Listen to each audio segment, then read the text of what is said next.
Polres Metro Jakarta Barat bersama Polsek Cengkareng berhasil meringkus pelaku penganiayaan terhadap kekasihnya. Kejadian tersebut terjadi di dalam lift sebuah hotel kawasan Cengkareng, Jakarta Barat.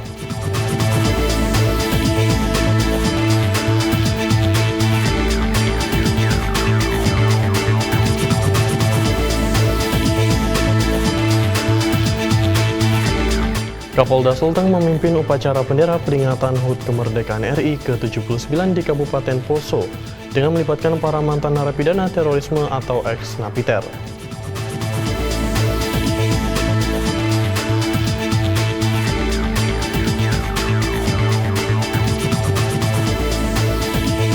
Panitia seleksi anggota Kompolnas mengumumkan hasil asesmen tes dan sebanyak 24 dari 36 peserta dinyatakan lolos dalam tahapan seleksi.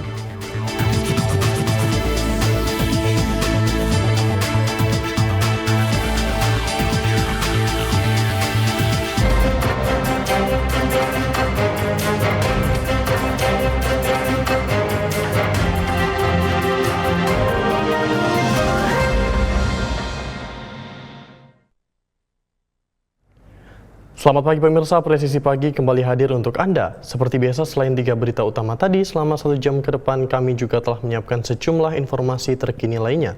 Bersama saya Pripta Faisal Ridho, inilah Presisi Pagi selengkapnya.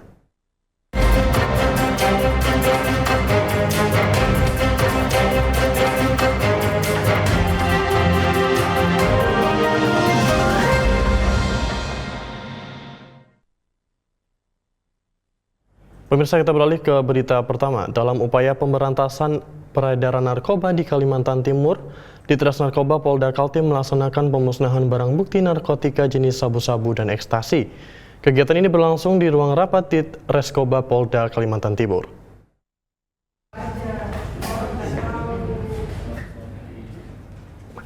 Pemusnahan barang bukti ini merupakan hasil dari penyelidikan yang dilakukan oleh Ditres Narkoba Polda Kaltim terhadap tersangka R. Berikut barang bukti yang berhasil disita berupa 540,58 gram sabu-sabu dan 1.354 butir pil ekstasi berbagai merek. Pemusnahan ini dilakukan secara transparan dengan melibatkan berbagai pihak terkait. Dalam proses pemusnahan, sebagian kecil barang bukti disisihkan untuk keperluan uji laboratorium di BPOM Samarinda, yaitu sebanyak 1 gram sabu dan 4 butir pil ekstasi dari masing-masing merek. Barang bukti yang disisihkan ini akan digunakan sebagai bukti di persidangan. Sementara sisa barang bukti yang dimusnahkan sebanyak 531,6 gram sabu dan 1.342 butir pil ekstasi. Meskipun berhasil mengamankan sejumlah besar narkoba, Polda Kaltim tetap waspada terhadap peredaran narkoba yang semakin canggih. Berbagai upaya terus dilakukan untuk mencegah masuknya narkoba ke wilayah Kalimantan Timur, baik melalui darat, laut, maupun udara.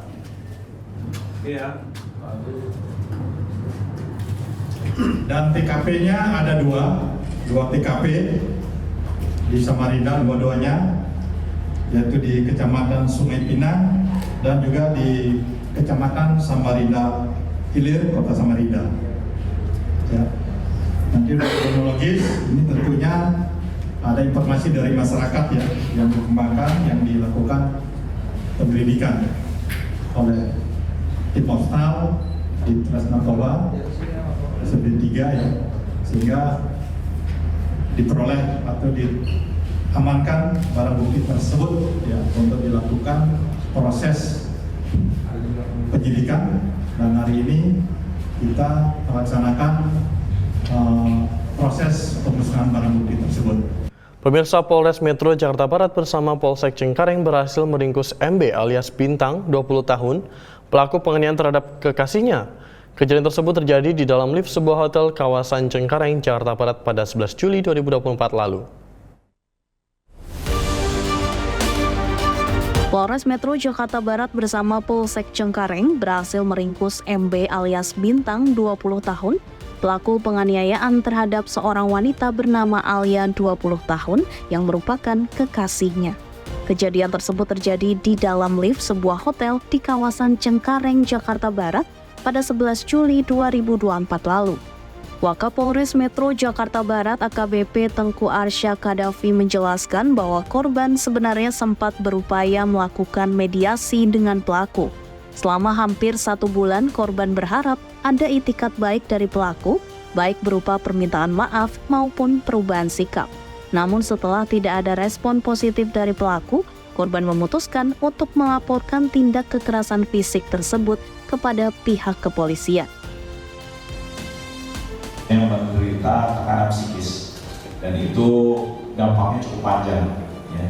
Kemudian tadi terkait adanya laporan ITE dari pihak pelaku masih kami tidak lanjuti. Tapi perlu kami sampaikan, yang dilakukan pelaku ini bukan yang pertama melakukan kekerasan terhadap korban. Sudah dilakukan sebelumnya di tempat yang lebih privat tentunya, tapi saat ini yang bersangkutan berani melakukan di tempat umum dikarenakan pasca peristiwa sebelumnya korban tidak berani untuk melaporkan. Jadi ini yang perlu kami sampaikan untuk setiap korban yang saat ini tidak bersuara atau berani melaporkan apabila Anda menerima kekerasan, jangan sungkan atau ragu melapor kepada kami. Selain kami juga menampilkan terkait tindakan polisi yang kami dalam merespon ada peristiwa ini, kami juga mengajak untuk silent victim atau korban-korban yang saat ini masih tidak bersuara agar jangan takut untuk melaporkan.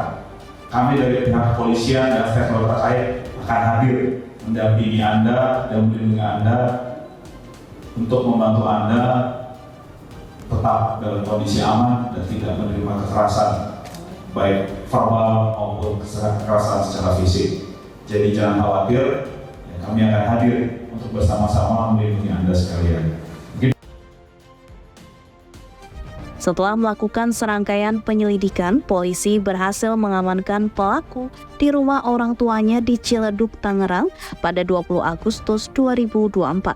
Kapolsek Cengkareng Kompol Hasoluan Situmorang mengungkapkan bahwa motif pelaku melakukan penganiayaan terhadap kekasihnya adalah karena kesal tidak diajak bersuah foto bersama korban, yang kemudian memicu perdebatan antara pelaku dengan korban. Setelah kekerasan terjadi, korban sempat turun ke basement hotel dan meminta pertolongan kepada petugas keamanan yang segera membantunya. Selain mengalami kekerasan fisik yang menyebabkan luka lebam di beberapa bagian tubuhnya, korban juga mengalami trauma psikologis yang mendalam. Tak hanya melakukan tindakan penganiayaan, pelaku juga sempat merampas handphone milik korban. Akibat perbuatannya, pelaku dijerat dengan pasal 351 ayat 1 KUHP dengan ancaman hukuman 2 tahun 8 bulan penjara. Dari Humas Polres Metro Jakarta Barat, melaporkan untuk Polri TV. Pemirsa, Polres Aceh Tenggara bersama Kodim 0108 Agara melakukan patroli bersama sebagai upaya preventif untuk mencegah terjadinya gangguan Kamtibmas di Kabupaten Aceh Tenggara. Kegiatan patroli bersama ini dilaksanakan untuk meningkatkan keamanan dan ketertiban di wilayah tersebut. Dalam patroli tersebut, petugas dari Polres Aceh Tenggara dan personil Kodim 0108 Agara berkeliling di berbagai lokasi strategis di kabupaten tersebut, termasuk daerah rawan konflik atau potensi gangguan Kamtibmas. Kapolres Aceh Tenggara AKBP Doni Sumarsono melalui PLT Kasih-Humas Ibda Patar Erwiansyah menyatakan bahwa kegiatan patroli bersama ini merupakan bagian dari langkah preventif yang dilakukan oleh kepolisian dan TNI untuk menjaga keamanan dan ketertiban masyarakat di Aceh Tenggara. Selain itu, kegiatan patroli ini juga sebagai bentuk sinergi antara kepolisian dan TNI dalam menjaga stabilitas keamanan di wilayah tersebut, terutama dalam menghadapi potensi-potensi gangguan yang dapat mengancam ketertiban masyarakat. Diharapkan dengan adanya patroli bersama ini, masyarakat di Kabupaten Aceh Tenggara dapat merasa lebih aman dan tentram dalam menjalankan aktivitas sehari-hari. Kedepannya, Polres Aceh Tenggara dan Kodim 0108 Agara akan terus melakukan langkah-langkah preventif dan responsif untuk menjaga keamanan dan ketertiban di wilayah hukum Polres Aceh Tenggara.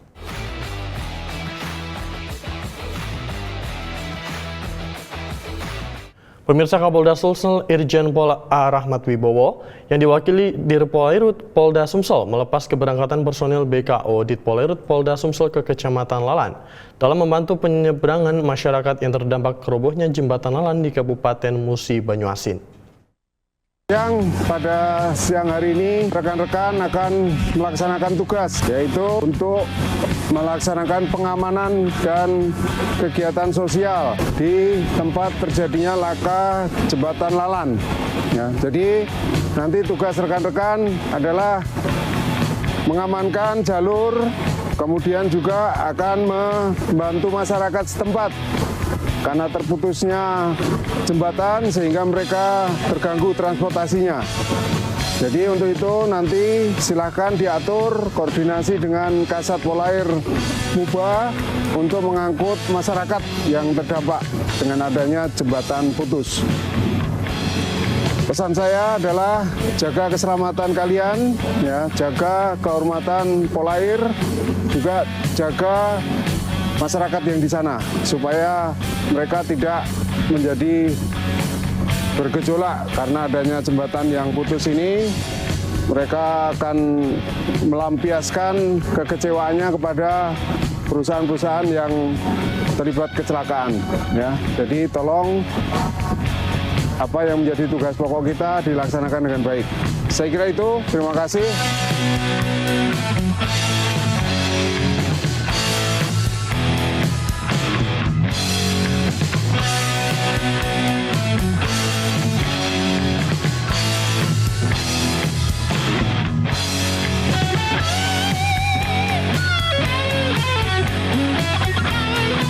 Hari ini kita dari Direktorat Polairut Polda Sumsel akan melaksanakan kegiatan kemanusiaan di tempat terjadinya laka air di jembatan P6 Sungai Lalan, Kabupaten Musi Banyuasin. Kegiatan ini nantinya akan memberikan pengamanan di tempat kejadian dan memberikan bantuan kepada masyarakat untuk transportasi karena terputusnya jembatan Lalan. Personil di Polairut ada 10 personil yang diberangkatkan. Nanti akan bergantian, kalau memang waktunya panjang nanti akan diatur oleh Kasubdit Patroli untuk shift-nya. Jadi di Polairut mempunyai kapal jenis LST, yaitu jenis yang bisa mengangkut penumpang dari depan. Jadi ini sangat efektif digunakan di tempat kejadian, di tempat laka, sehingga nanti akan memudahkan masyarakat untuk menyeberang di jembatan tersebut, di sungai tersebut. Targetnya ya masyarakat bisa melakukan aktivitas dengan baik, ya walaupun mungkin tidak maksimal, tetapi kita paling tidak bisa membantu meringankan. Masyarakat Sungai Lalan, pertama-tama kami mengucapkan bela sungkawa yang paling dalam akibat laka, dan untuk masyarakat tetap tenang, ya tidak usah emosi, karena dari pemerintah pusat, dalam hal ini provinsi dan pemerintah kabupaten juga sudah mengupayakan untuk segera memperbaiki atau membangun jembatan kembali. Jadi saya mengharapkan masyarakat tetap menjaga kondusivitas di wilayahnya. Pemirsa, pasca insiden robohnya jembatan Lalan, Kapolda Sumatera Selatan membantu pengobatan gratis kepada anak korban dari robohnya jembatan Lalan Musi Banyuasin.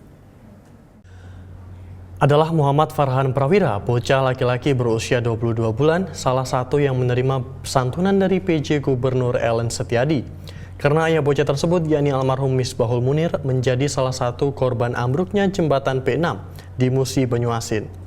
Muhammad Farhan Prawira diketahui mengalami masalah kesehatan, memiliki riwayat kejang-kejang pada 6 bulan lalu, dan belum bisa duduk hingga usianya sekarang.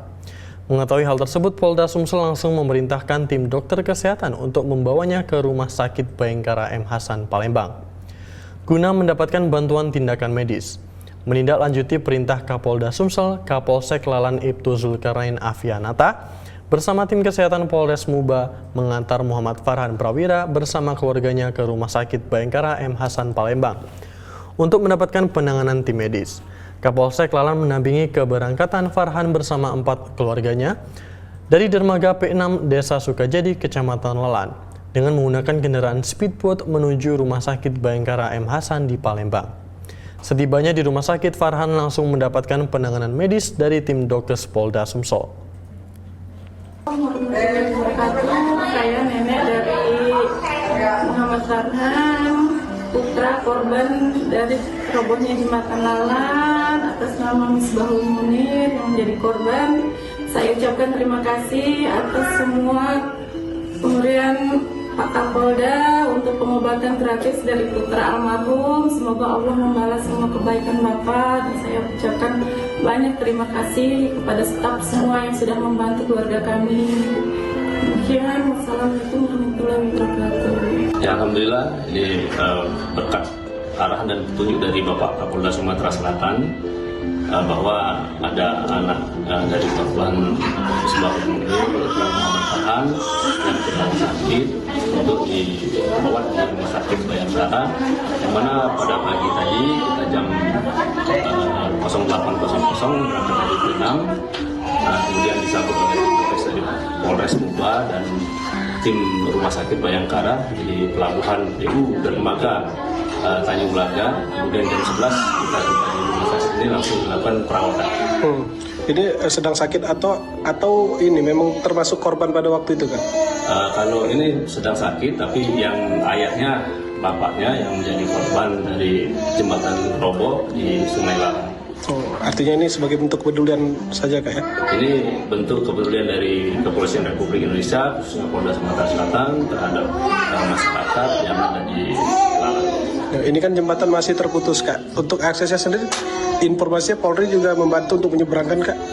Untuk jembatan yang putus ini, kita dari Polri dan unsur kecamatan, Polsek Lalan maupun Airut Polres Muba itu sudah menurunkan kapal Airut dan ada 4 ketek atau tongkang motor yang sudah kita turunkan untuk melakukan penyeberangan terhadap anak sekolah, masyarakat, karyawan yang ada di Lalan. Pemirsa, Kapolda Sulteng memimpin upacara bendera peringatan HUT kemerdekaan RI ke-79 di Kabupaten Poso dengan melibatkan para mantan narapidana terorisme atau ex-napiter. Tetaplah bersama kami, Presisi Pagi akan segera kembali.